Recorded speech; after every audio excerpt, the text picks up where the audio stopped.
though it wasn't much of a meteorological summer in Pennsylvania in terms of temperature. For example, it never reached 90 in State College and only once in Erie. That isn't my most vivid memory of the last 3 months. Instead, it's the torrential rains that turned streets into lakes here in State College on more than one occasion. In fact, from June to August, State College had more than an inch of rain on 6 different days. Since 1896, there's only been 2 summers with more.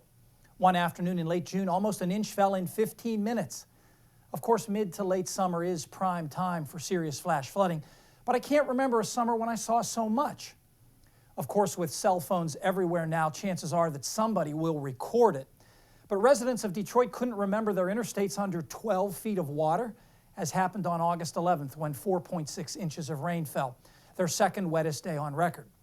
The following day, the Baltimore area got its second heaviest calendar day rain, 6.3 inches, with 4 inches falling in just 75 minutes. Then the next day, almost 10 inches fell on Islip, New York in just 2 hours, with more than 13 inches overall, setting a state record for greatest 24-hour rainfall. Now, the scientific research confirms that such exceptional heavy rains have increased in frequency over the last half-century or so. This chart shows the percent change since 1958 in the amount of precipitation that falls in the heaviest events for 6 different regions of the country. Notice that all these numbers are positive, with the biggest increases in the Northeast, including Pennsylvania. Basically, this means that the heaviest rainstorms, the ones you really remember, now bring a greater percent of the total rainfall than they used to. So there is a trend towards more precipitation being concentrated in those heavy events, especially in the Northeast.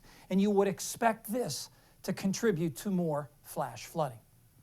But intensity is only part of the story. More than 80% of the U.S. population now lives in urban areas, up from 64% in 1950. And that percentage is expected to continue to slowly increase into mid-century.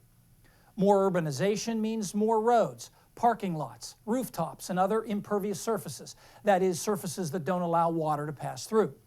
All that water has to run off somewhere, increasing the urban flooding potential. Finally, there's the issue of stormwater management and drainage. The design standards for stormwater systems are commonly based on the frequency and intensity of heavy rainfall events in the past. Thus, many cities' stormwater engineering is designed under the assumption that today's rainstorms are just like those of the last century, a plan that likely underestimates how much water has to be handled in the biggest events. Now, in practice, it's tough to gauge the relative importance of each factor: ubiquitous video, the increase in heavy rain events, urbanization, and outdated stormwater management in the flooding this summer. In the end, it really depends on where you are. Fred is back with the extended forecast next.